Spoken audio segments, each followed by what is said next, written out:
মহাকাশে শোনা গেল ফেরেশতাদের শব্দ। নিজেদের অজান্তেই কি নাসা সেখানে প্রতিনিয়ত শব্দ হচ্ছে। গবেষকরা সেই শব্দ শুনে বলছেন যেন বিলিয়ন বিলিয়ন মানুষ একসঙ্গে গান গাইছেন।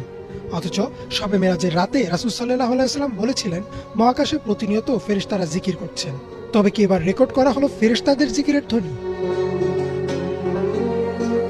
আবু দার রাদিয়াল্লাহু তাআলা আনহু বলেন, রাসূল সাল্লাল্লাহু আলাইহি ওয়াসাল্লাম যখন মিরাজ থেকে ফিরে আসেন তখন তাকে প্রশ্ন করা হয়, আপনি আকাশে কি দেখেছেন বা কি শুনেছেন? উত্তরে তিনি বলেন, আমি যা দেখেছি তোমরা তা দেখো না, আর আমি যা শুনেছি তোমরা তা শুনো না। আকাশে প্রচন্ড কাঁপুনির শব্দ হচ্ছে, আর তা হওয়ার কারণ আছে। আকাশে 4 আঙ্গুল পরিমাণেও জায়গা খালি নেই। সবখানেই ফেরেশতারা সিজদায় আছেন আর আল্লাহর জিকির করছেন।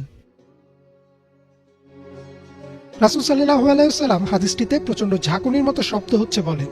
আগে ধারণা করা হতো মহাকাশ যেহেতু একটি বায়ুশূন্য স্থান, তাই সেখানে শব্দ হওয়া সম্ভব না। কিন্তু মহাকাশ গবেষণা কেন্দ্র নাসার একাধিক গবেষণায় বর্তমান সময়ে এটা প্রমাণিত যে মহাকাশে শব্দ হচ্ছে। সংস্থাটির hour universe is not silent অথবা লিসেন টু দ্য ইউনিভার্স শীর্ষক প্রতিবেদনে দেখানো হয়েছে কিভাবে মহাকাশে শব্দ হয়। এমনকি নাসার অত্যাধুনিক টেলিস্কোপ ও যন্ত্রপাতির সাহায্যে এসব শব্দ রেকর্ডও করা হয়েছে। চলুন একবার শুনে নেই সে শব্দ।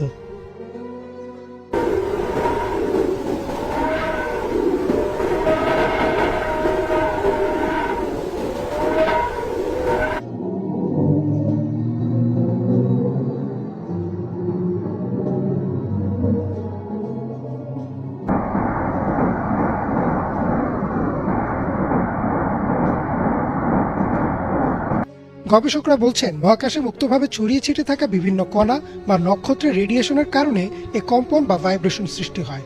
তার কারণেই শব্দের উৎপত্তি। শব্দগুলো ইলেকট্রোম্যাগনেটিক ওয়েভ আকারে থাকে, পরে সেগুলোকে শব্দ তরঙ্গে রূপান্তর করা হয়। একটু খেয়াল করলে দেখা যাবে যে রাসূল সাল্লাল্লাহু আলাইহি ওয়াসাল্লাম 1400 বছর আগেই বলেছিলেন যে আকাশে কাঁপুনির শব্দ হয়। নাসাও বর্তমানে বলছে শব্দ কাঁপুনির কারণে হয়। এমনকি গবেষণার সাথে যুক্ত একজন গবেষক বলেন, এই শব্দ শুনে মনে হচ্ছিল যেন বিলিয়ন বিলিয়ন মানুষ একসাথে গ্রেগরিয়ান চ্যান্ট গাইছে। গ্রেগরিয়ান চ্যান্ট হচ্ছে খ্রিস্টানদের একরকম ধর্মীয় সঙ্গীত যা একসাথে গাওয়া হয়। অথচ মহানবী সাল্লাল্লাহু আলাইহি ওয়াসাল্লাম 1400 বছর আগেই বলেছেন যে ফেরেশতারা একসাথে আল্লাহর জিকির করছেন।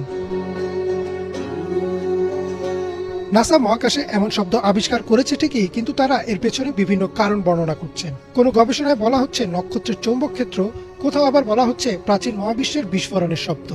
তবে শব্দগুলো মহানবী সাল্লাল্লাহু আলাইহি ওয়াসাল্লামের হাদিসের বর্ণনার সাথে পুরোপুরি মিলে যায়। আসলেও এই শব্দগুলো ফেরেশতাদের জিকিরের শব্দ কিনা তা আল্লাহ ভালো জানেন।